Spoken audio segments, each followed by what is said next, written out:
நற்றுணையாவது நமச்சிவாயமே. ஐப்பசி பௌர்ணமி அன்னாபிஷேகம்.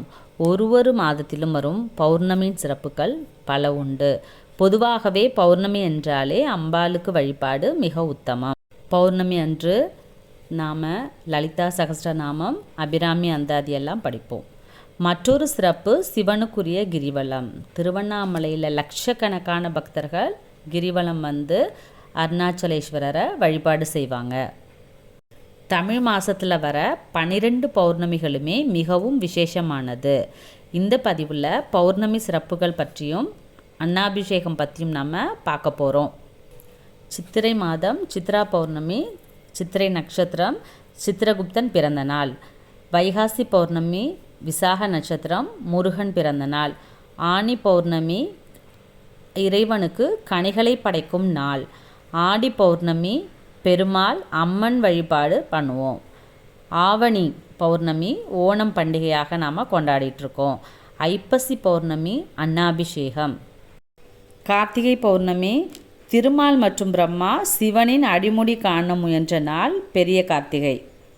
மார்கழி பௌர்ணமி திருவாதிரை நடராஜர் ஆனந்த தாண்டவம் ஆடிய நாள். தை பௌர்ணமி தைப்பூசம் முருகன் மற்றும் சிவனுக்கு மிகவும் விசேஷமான நாள். மாசி பௌர்ணமி மாசி மகம் பிரம்மன் தன்னுடைய படைப்பு தொழிலை துவங்கிய நாள். பங்குனி மாத பௌர்ணமி பங்குனி உத்திரம் தெய்வ திருமணங்கள் நடைபெற்ற மிகவும் விசேஷமான நாள். அடுத்ததாக நாம் ஐப்பசி பௌர்ணமியோட சிறப்புகளை பார்ப்போம். சோறு கண்ட இடம் சொர்க்கம் என்று சொல்வார்கள். நாம் எல்லாம் நினச்சிட்ருக்கோம் சாப்பிட போகிறத தான் அப்படி சொல்கிறாங்க அப்படின்னு. ஆனால் அப்படி கிடையாது. சோறு கண்ட இடம், இந்த சிவனின் அன்னாபிஷேகத்தை பார்க்குறவர்களுக்கு சொர்க்கத்துக்கு போவாங்க அப்படின்றது தான் அந்த பழமொழிக்கான மீனிங். களினுள் இருக்கும் தேரை முதல் கருப்பையில் இருக்கும் உயிர் வரை அனைத்து உயிரினங்களுக்கும் உணவளிப்பவன் சிவபெருமான்.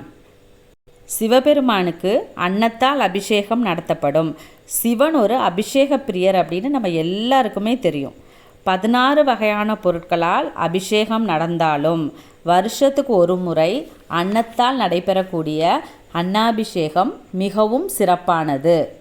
இந்த வருடத்துக்கான அன்னாபிஷேகம் நவம்பர் 15ஆம் தேதி வெள்ளிக்கிழமை வருகிறது. அன்றைய தினம் அதிகாலை 3:53க்கு துவங்கி 16ஆம் தேதி அதிகாலை 3:42 வரை பௌர்ணமி திதி உள்ளது. சந்திர பகவான் தன்னுடைய சாபம் முழுமையாக நீங்கப்பட்ட தினம் ஐப்பசி பௌர்ணமி. நம்ம எல்லாருக்குமே தெரியும், சிவன் தன்னோட தலையில் 3ஆம் பிறையை சூடியிருக்கிறதுனால சிவனுக்கு சந்திரசேகர் அப்படின்ற ஒரு பெயர் உண்டு. இந்த ஐப்பசி மாதமான பௌர்ணமியில் சந்திரனுக்குரிய தானியமான அரிசியால் சிவனுக்கு அன்னம் சமைத்து அபிஷேகம் செய்வதால் நமக்கு ஜாதகத்தில் இருக்கிற சந்திரதோஷம், சந்திரனால் ஏற்படக்கூடிய பாதிப்புகள் குறையும். இன்று கோவிலுக்கு அரிசி வாங்கி கொடுப்பது நல்லது. இதனால் நம்முடைய வீட்டில் எப்போதும் உணவு தட்டுப்பாடு ஏற்படாது. அன்னாபிஷேகம் அன்னைக்கு 1.5 மணி நேரம் சிவனுக்கு அன்னத்தை சாத்தி அதுக்கப்புறம் அந்த அன்னத்தை கலைச்சிட்டு அபிஷேகம் பண்ணுவாங்க. அந்த சாப்பாட்டை நாம் வாங்கி சாப்பிட்டா சொர்க்கம் நிச்சயம் என்பதும் கோடி சிவலிங்கங்களை தரிசித்த புண்ணியம் கிடைப்பதும் என்பதும் ஐதீகம். நவம்பர் 15ஆம் தேதி வெள்ளிக்கிழமை நாம் அன்னாபிஷேகத்தை தரிசித்து சிவனின் அருளை பெறுவோம். சர்வம் சிவமயம்.